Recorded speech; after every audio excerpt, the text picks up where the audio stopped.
Hello friends, welcome back to your channel physics things. तो आज की इस वीडियो में हम बात करेंगे आईबीपीएस पीओ मेंस का रिज़ल्ट और एक्सपेक्टेड कट ऑफ। ये मैं आपको बता रहा हूँ मेरे एक्सपीरियंस पे। सभी हम जानते हैं कि जो आईबीपीएस पीओ मेंस का एग्ज़ाम हुआ था 5 नवंबर को, और अब देखा जाए लगभग आज 15 दिसंबर है और लगभग 40 दिन हो चुके हैं। 1 महीना और 10 दिन हो चुके हैं। और पिछले साल की हम बात करें तो 25 नवंबर को जो एग्ज़ाम हुआ था और जो रिज़ल्ट था वो 5 दिसंबर को आया था, मीन्स एग्जैक्ट 40 दिन के बाद। तो उस हिसाब से अगर देखा जाए तो आज एग्जैक्टली 40 दिन हो जाते हैं। हालांकि पिछले साल जो कुछ रीज़न था जिस वजह से वो रिज़ल्ट डिले हो रहा था, क्योंकि क्वांट्स का जो सेक्शन था वो इतनी ज़्यादा टफ आ गई थी। हो सकता है आईबीपीएस वाले जो उसका सेक्शनल कट ऑफ है वो डिसाइड नहीं कर पा रहे थे।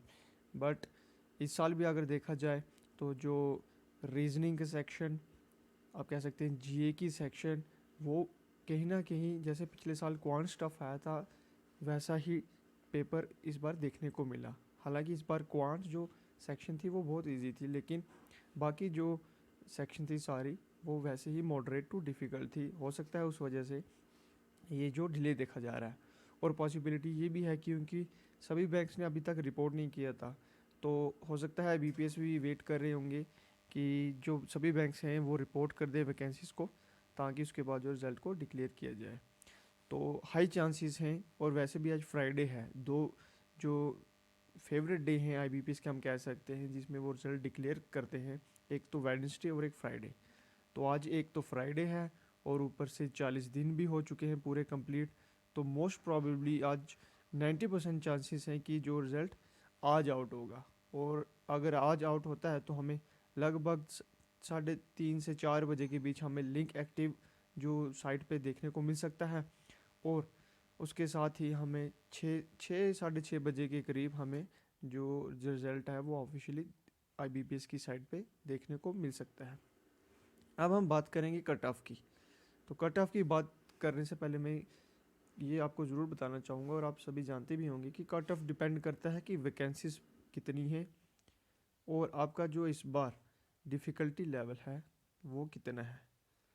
तो जैसा कि आप जानते हैं कि पिछली बार जब नोटिफिकेशन आउट हुई थी तो लगभग 5800 के अप्रॉक्स जो हमारी वैकेंसीज थी, और जो कि एंड में रिज़ल्ट आते आते 7400 स्टूडेंट्स की सिलेक्शन हुई थी। और डिफ़िकल्टी लेवल को देखा जाए तो क्वांट्स का जो सेक्शन था, क्वांटिटेटिव एप्टीट्यूड, वो थोड़ा हाई था, आप कह सकते हैं डिफ़िकल्ट था। बाकी सारा जो पेपर है वो इजी था, ऑलमोस्ट इजी था। लेकिन अगर इस बार देखा जाए तो जो इस बार की वैकेंसीज हैं वो नोटिफिकेशन के टाइम आप कह सकते हैं ऑलमोस्ट 3000 थी।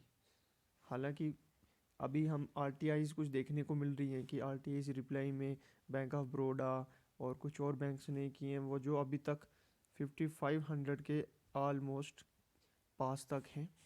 बट अब ये आरटीआई ये जो हमें देखने को मिल रही हैं तो इसके में जो जो बैंक हैं उन्होंने आईबीपीएस को रिपोर्ट की है कि नहीं वो डिपेंड करेगा। साथ में जो इस बार का डिफ़िकल्टी लेवल है वो आप कह सकते हैं कि पिछले साल से हाई था। मैं अपने एक्सपीरियंस पे बता रहा हूँ, तो पिछले साल से कंपैरेटिवली ये थोड़ा हाई था, क्योंकि पिछली बार एक क्वांट्स का सेक्शन डिफ़िकल्ट था, बाकी सब इजी थे। बट इस बार क्वांट्स इजी है तो आप बाकी कह सकते हैं रीजनिंग हो, इंग्लिश हो, जीए हो, वो सभी डिफ़िकल्ट है। तो मेरे अकॉर्डिंगली अगर तो वैकेंसीज जो आरटीआईज के अकॉर्डिंग देखने को मिल रही हैं, अगर 5500 से अगर 6000 6500 तक भी होती हैं तो जो कट ऑफ है फिर हम कह सकते हैं कि जो पिछले बार का था उसके अराउंड होगा या उससे थोड़ा कम जा सकता है। लेकिन अगर ये वैकेंसीज रिपोर्ट नहीं होती हैं तो चांसेस हैं, हाई हैं, कि जो कट ऑफ है वो कहीं ना कहीं 75 to 80 के बीच लाई करेगा। अब आप सभी के कितने मार्क्स हैं आ रहे हैं आप एक्सपेक्ट कर रहे हो, वो आप कमेंट करके ज़रूर बताइएगा। और होपफुली आज जो हमारा रिज़ल्ट है वो शाम तक देखने को मिल जाएगा। Till then bye bye, take care and best of luck for your result.